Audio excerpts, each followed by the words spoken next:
Welcome to the Real Facts on Real Estate podcast, presented by Sean Patrick Maloney. In this series, we educate real estate agents on how to find success in the industry and grow their wealth to six-figure commissions and beyond. Now here is your host, Sean Maloney. Welcome to episode 235. What's the difference between a real estate agent and a realtor? I'm your host, Sean Patrick Maloney. Thanks for joining me this week. First off, I want to start with this. There's a lot of questions out there. Realtor, non-realtor, what is it? Is it a realtor? What is this thing? How come not all agents are it? Well, I'm sure you guys as real estate agents might have a little bit of a deeper understanding than the public. I'm going to break it down for you right here. That way we can have a better understanding. Both a real estate agent and a realtor are licensed professionals who can help clients transact in real estate. The difference between being a realtor and non-realtor is paying an association due and signing on to what they call their code of ethics. Realtors are subject to the Professional Development Organization National Association of Realtors Code of Ethics. This means that they've got to follow the rules of loyalty, truthfulness, cooperation, and so much more. This is great for the consumer, is what they tell you.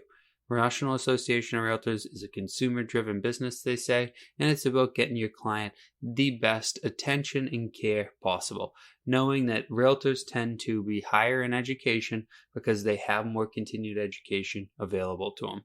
Now, that said, I've been a real estate agent and a realtor for different amounts of years. When I started my company, I was going to be just real estate agents and not realtors, but the reason that we ended up having to join realtor was the control that they have over the industry. When we went to join into MLS for Cape Cod, as well as the MLS for Rhode Island, we were unable to do so without being a member. We had already been a member of MLS PIN, which allowed us to just pay more to not be a realtor and be a member of their thing. But now that we've gone into these other areas, we're not even able to do business. Eventually, do I believe that the entire association of realtors will come under enormous amounts of lawsuits and pressure? Of course I do. They're an organization that's been around for a long time that's manipulated people for years and years and years and years. And they take one of the largest fees annually from all real estate agents that are realtors, $600 to $700 annually, and they don't even care if you're struggling. They don't even care what's going on in you. They care that they get their money and that's it. While I understand huge benefits come from them, I also find it very lacking the attention that they take and the amount that they give for the amount of money that is involved. When we get involved with Realtor, some of the things that we get for benefits, well, you get access to the MLS system. Not sure I'd call that a benefit as much as almost borderline extortion, because if you don't have access to the MLS system as a realtor, then what do you do? They shouldn't control those types of things, nor should there be any MLSs, to be honest with you. I'm sure some website will come along that'll do a better job displaying the listings, getting the information, and getting people's hands out of the pie that's there, because at the end of the day, people want to see listings, and the evolution of real estate has always been the more info we give the client, the more empowered we make the client, the better and faster it grows. We can see back in the day, the National Association of Realtors, everyone around them, they all didn't like giving out addresses, didn't like telling people prices unless they called in, all this stuff. And guess who came along? Zillow. The arch nemesis or the best friend of a real estate agent. Some people look at it as the enemy. Some people look at it as the best friend. Why the enemy? Well, they took a lot of the power away from the agent, right? You had to be more honest. You had to actually put the listing address. You had to put the price. You had to put everything about it and not just field phone calls and then try to switch the person to something else later on. So Zillow came in and swiped that up. It also created a lot of transparency for clients to help themselves, which some agents weren't used to. They were used to being the only go-to, so they really didn't have to work that hard, right? They could sit back and wait for the person to reach out to them.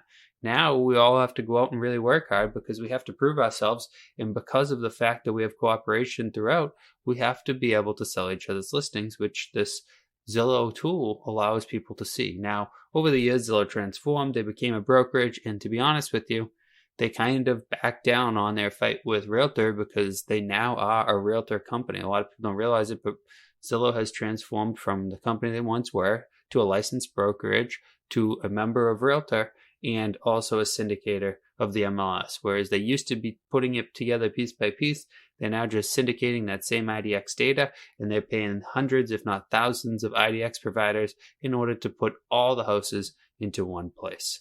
So again, Being a realtor is really about being subject to the National Association of Realtors strict code of ethics, which goes over loyalty, truthfulness, cooperation with competitors, and a whole bunch of other duties for that realtor brokerage. Now, one thing to remember is if you're joining a company and they're a realtor, once a realtor, always a realtor. Every agent has to be a realtor, not just some. So if you join a company that's already a realtor organization, you're going to have to join. You're going to have to pay your dues.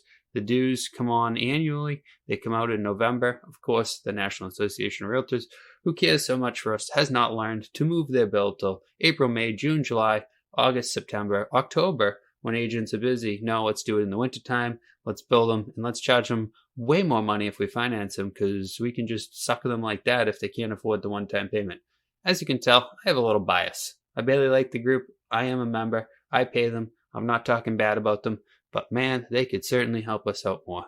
Other benefits you get while being a realtor would be some group insurances, there's some group advertising, there's some discounts through affinity programs, there's different continued education available free, and then there is probably the most valuable resource, which would be the attorney. So as a realtor, you can have one member of your realtor organization be the contact point, and the National Association of Realtors has an attorney available for legal overview of different things that you have going on in your brokerage to figure out if what you're doing is being done correctly and within all legal scope. Again, guys, difference between a realtor and a real estate agent is the difference between paying the fees. Don't let it be the difference between being good. You can be a real estate agent and study hard. You can be a realtor and study hard. You can be a realtor and not study. You can be a real estate agent and not study. The truth is, the more you know, the more you earn, and that's about it.